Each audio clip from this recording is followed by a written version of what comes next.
Who are you? Hello, hello, hello. I am Anne Hinged, they, them, sir, if you don't mind. I am hairy, scary, non-binary, and quite frankly, happy to be here. I am a burlesque and draglesque performer here in New York City, Brooklyn based, but perform all over the city. I would say something of a jack of all trades, though pretty much anyone in burlesque and drag has to be. There's so many different things you have to be, at least somewhat competent in to bring your craft to the stage. I don't really have a particular niche or genre. Maybe someday I will, but I think perhaps my niche is that I don't have a niche. I love to do horror burlesque and comedy burlesque, and I do a lot of live singing. I love to tell a story. I think that is something that probably a lot of burlesque performers, drag performers, nightlife folks in general use to orient themselves toward their craft, thinking of themselves as a storyteller. But I know that for me in particular, that is something I'm very grounded in, and I will choose the type of performance or medium of performance as well as the genre in order to fit the story and not the other way around. So sometimes I do things that lean into a little more neo-burlesque world, or sometimes I do things that lean a little bit more into the purely drag world. Sometimes I do things that are more heavily influenced by theater or clowning or, any number of other art form, but it's all in the service of the story. And I think, hope, and feel that audiences are aware of this as well. So that's me in a rambly little nutshell. And Hinged. Do you have any queer inspirations that helped you come out? This is an interesting question to me because my coming out process was not a doors open, here I am, everyone. It was sort of and I just fell out, and a bunch of clattering dishes and brooms and a mop bucket fell out with me, and I was well, I guess I'm here now. It was a very messy, sort of fumbled experience. Also, right, I, like so many people, take issue with the concept of coming out anyway, because I think it reaffirms this heteronormative assumption, which is everyone is straight unless proven otherwise. Me personally, I've gone toxically in the other direction, and I'm assuming everybody is gay unless you explain to me that you're not. So that's how I'm moving the needle, I guess. But back to the question, did I have any inspirations or anybody that helped me come out? To anybody not a boy or a man. It wasn't really something that I had a particular guide or inspiration for. Again, it just, I fumbled it and I bungled it, and I tried different stuff, and I sort of slowly started to introduce the concept to my family piece by piece, sometimes hypothetically, well, what if someone else I knew had a girlfriend? What would you say about that kind of stuff? Though I am very lucky that I grew up in a family context that was not inherently or violently or aggressively homophobic or biphobic or anything like that. It still was a lot of work to convince them that it was not a phase, and that it was real, and that it was inherent to me as opposed to something I was performing. But the real and perhaps in some ways more difficult coming out for me was when I finally gained the language, the vocabulary of non-binariness. And for that, I would say I definitely had a handful of some queer peers, either who were themselves non-binary or who were just very astute about me and the way that I was moving through the world. And they sort of, either through the examples of how they were living their life or through somewhat pointed conversations with me, I think really helped me probe my own understanding of who I am and how I fit into the world. And pretty much as soon as I took the time to understand the various language around non-binary identities, like to be agender or gender fluid or gender gray, or like all these terms and language, like once I took the time with myself to learn about that language, it was pretty much instantaneous that I was like, oh, this language describes me better than any language that has up to now been available to me. And that coming out process, in many ways, in my family at least, is still kind of ongoing. It's still a thing that we're like actively working through and exploring. But at this point, that was not always the case, I do feel like the people who matter to me the most understand me to be a non-binary person, and that's been very like it's really filling my cup, if you will. Who inspired you in your drag life? The first thing I would say about this question is that primarily what I do is burlesque, which is heavily influenced and inspired by drag, sometimes entering the genre of draglesque. And while occasionally I do also do stuff that's more explicitly drag, I feel like my primary medium is more like burlesque, draglesque, heavily influenced by drag, but not necessarily just drag. Although I think that you can, and maybe you should, make an argument that in many ways burlesque itself is a form of drag. There's often, much to my chagrin and disappointment, too much like infighting between those two nightlife communities, even in the places where there's queer overlap. And I think it all stems, like, you could, like, the root of that tension basically just comes down to, like, a scarcity mentality, a scarcity mindset, that, like, there are only so many gigs and we're all competing for the same gigs. And I think that there's also, like, a variety of nuanced complaints on either side, you know, maybe in the world of burlesque, which is not exclusively, but often traffics in, maybe capitalizes on the male gaze, you might say.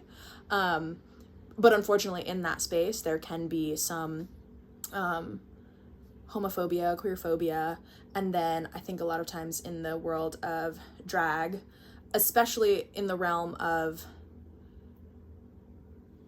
drag that is led by cis white gay men, again, even unintentionally, there can be a lot of sexism or misogyny. So, you know, there's like different tensions coming from different groups. My take is like, we're all just basically clowns in a different font, and we really need to be like building coalition and looking out for each other. And I think that's like the direction that we're heading, but maybe it's not happening fast enough. Sorry, I got on my little soapbox about that. The art form that I am engaged in is not exclusively drag. I do definitely have a lot of drag inspirations and influences. I'm a pretty big fan of sort of like alt drag, spaces that are more friendly to kings and things. As far as stuff that has entered the mainstream or is like starting to enter the mainstream, I might consider like the Boulet brothers and Dragula and some of the artists that have been able to build their platforms from that. Like, I love Landon Cider. Throb Zombie is great. You know, many of the people who have competed in that world, Asia Consent, you know, incredible artists doing like freaky shit, and I love a little freaky shit. You know, Sasha Velour was also very inspirational and influential to me. You can see that maybe directly reflected in some of how I paint when I'm doing burlesque and drag. The Anne Hinged face is always little mustache, beauty mark, unibrow, emphasized eyebrow, and then, you know, different shades of eyeshadow, different lip colors, usually a glitter lip, usually a lash, but, you know, maybe not. But the unibrow, mustache are sort of non-negotiable aspects of my face because of the things that I want to communicate and think about. And though it's not exclusively a velour reference, like, right, there's also maybe Frida Kahlo being referenced and other unibrowed baddies being referenced, but, you know, Sasha's paint is definitely one of the things that influenced me and how I paint as well. So, you know, that I think you could argue is, those are some of my drag influences.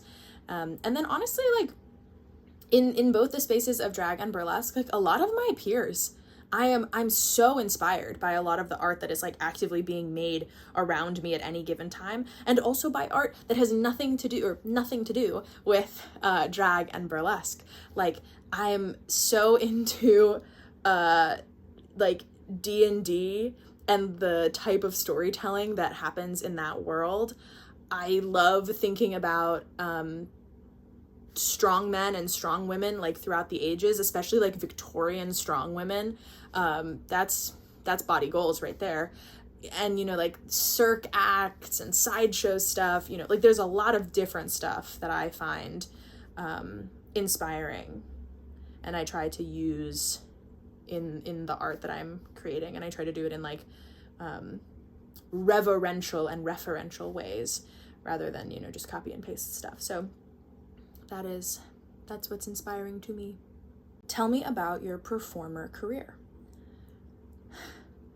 I have been performing in some capacity or other, more often than not, in some kind of a musical theater or strictly vocal capacity for, maybe it's sort of cliche or dramatic to say my whole life, but pretty much my whole life. And I have been performing as Anne Hinged only for about 3 years now. So in the world of, you know, any career or craft, that's fairly young. I still got a lot to learn and a lot of ways to hone my skills and develop in this space, but also long enough that I've gotten my wits about me, I would say. I'm pretty aware of the scene and my place in it. I think a lot of people who know me now, or who have known me throughout my performing career, would probably say that Anne Hinged is the natural conclusion of everything else I was doing, of all the different art forms that I was and am interested in, of all the different, like, reference points that are particularly inspiring to me, and simply of my sheer desire to be always making something, which is so the nature of burlesque and drag, is that you're always, like, making something. And I think they would look at this arrival here at Anne Hinged as, again, like, the natural conclusion of all of that. Like, in many ways, Anne was inevitable. And I'm very pleased to be here and to be Anne. Something that I think about kind of all the time with art of any kind. I have this pet theory, if you will, about what makes art impactful. And my observation, again, my theory, it's just what I'm feeling, is that art is impactful if and when the audience feels that the performer is being vulnerable and authentic. I think you can achieve that in so many different ways, but something that makes burlesque a very sort of fertile ground for storytelling is the fact that built in is this assumption of vulnerability of the artist. Now, right, that's like a little on the nose. You're taking your clothes off, you're disrobing, you are therefore expressing vulnerability, and whether or not the performer feels that they're expressing vulnerability or not, it's, you know, that's neither here nor there and up to them. But I think because of the nature of burlesque, it makes audiences predisposed to assume that you're being vulnerable, which potentially makes everything you do from, you know, the moment the curtain opens to the moment the curtain closes more sticky, more impactful, more maybe in some ways palatable. And I don't know if this is, you know, exclusively because of that, again, assumption of vulnerability, which I think is what makes art so impactful, or if there's maybe a little bit of carrot, in that it's like, yes, I'm gonna make you sit here through this act about panic disorder, but don't worry, there are titties at the end. Like, I'll take your medicine and wrap it in cheese, right? And so to me, that's why burlesque itself is just such an exciting art form that's full of so much potential. There's all these different stories that I wanted to tell and I'm interested in telling, and all these different characters that I'm interested in exploring. And I think for me, burlesque, as influenced by burlesque history and also drag history, has been such a so full of potential for me to tell these various stories. And I think probably a lot of performers feel that way. Maybe they wouldn't articulate it the same way, but just that there is something sort of magical and unique about being able to convey storytelling through burlesque. So that's partially what like really drew me to the space. Also was the fact that I was and am a chronically ill person, and my whole career trajectory outside of performing got really thrown off by some pretty substantial hospital stays and medical complications. And I found myself in a position both where I like needed the flexibility to make my own hours outside of the context of a 9-to-5, and also in desperate need of cash.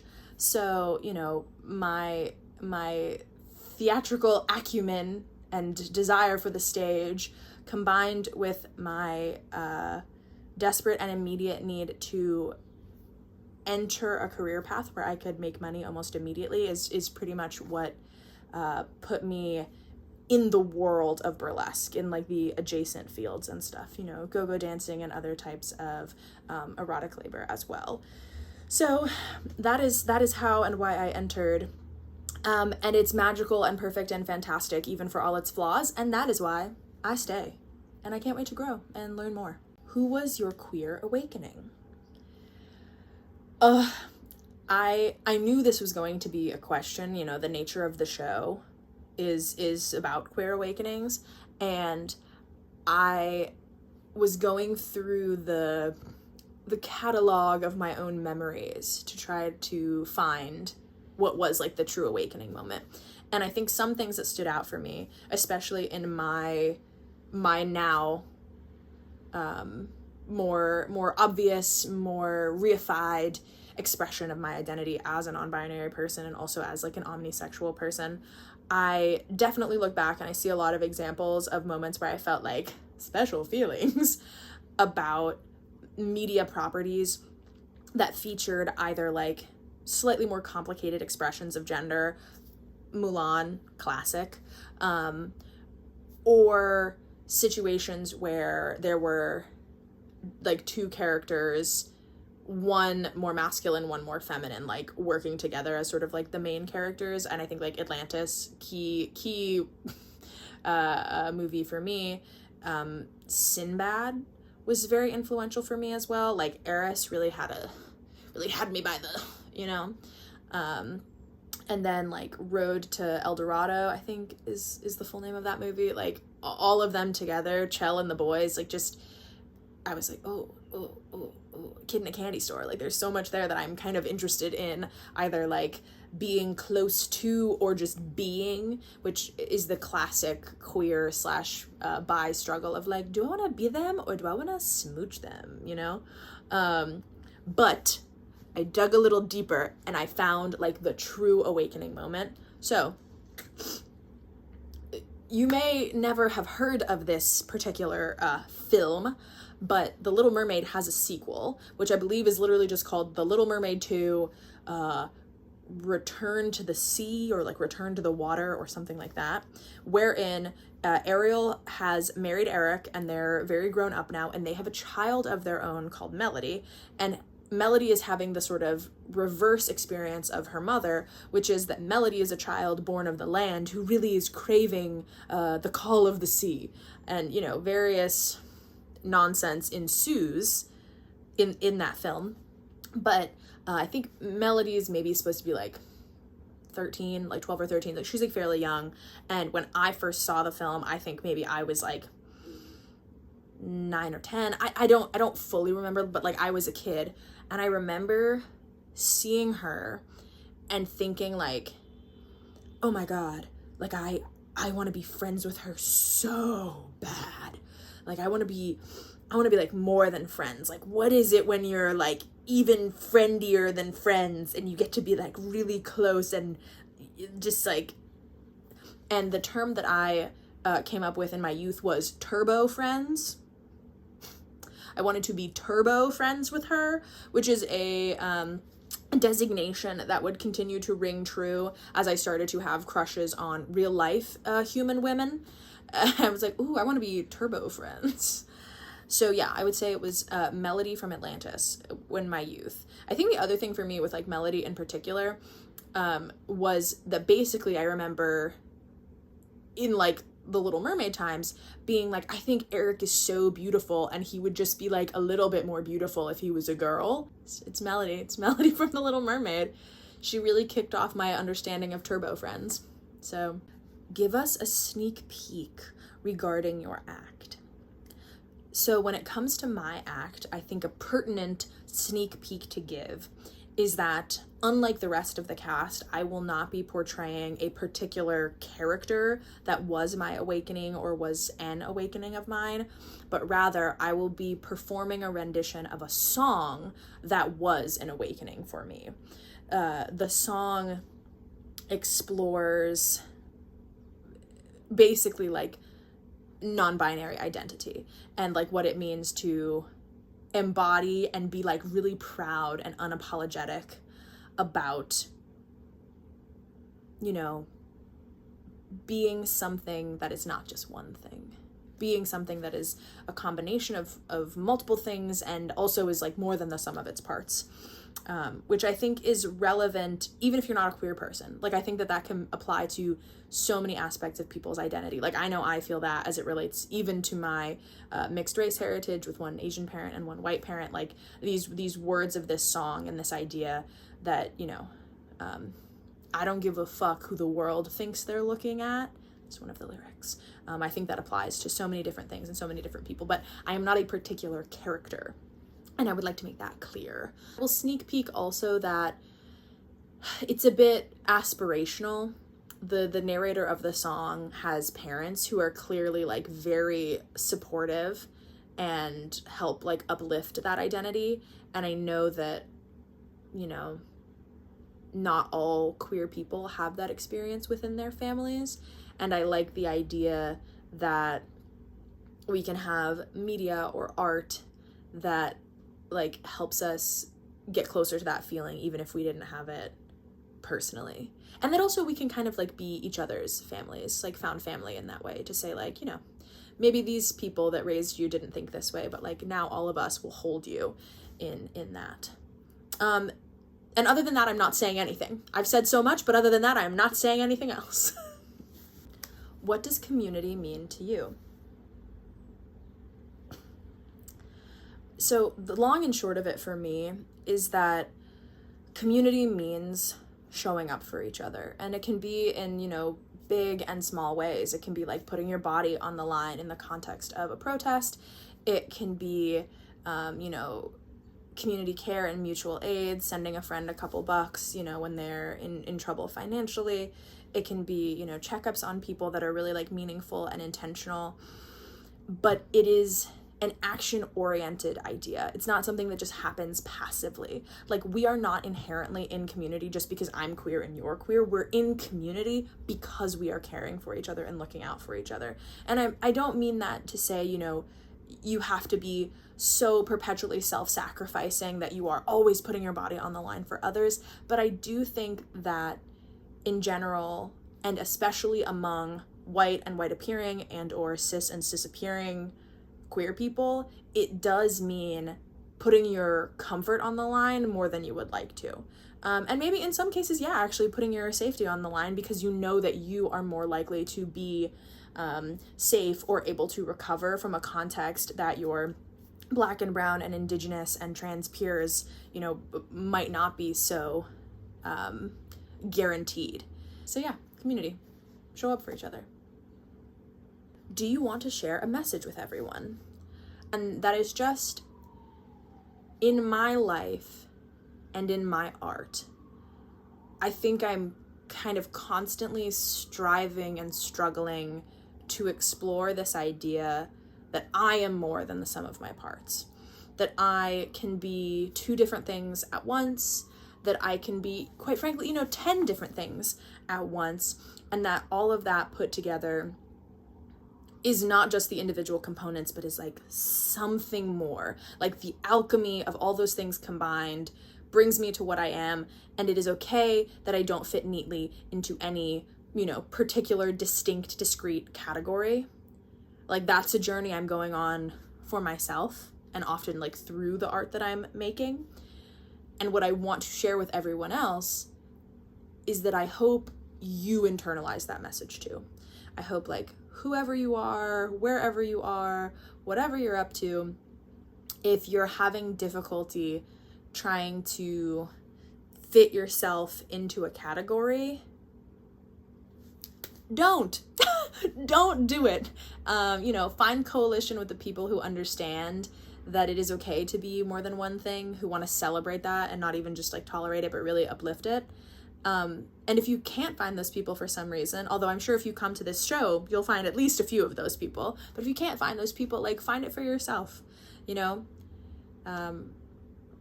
understand that you're so much more than one thing, and that is a good thing.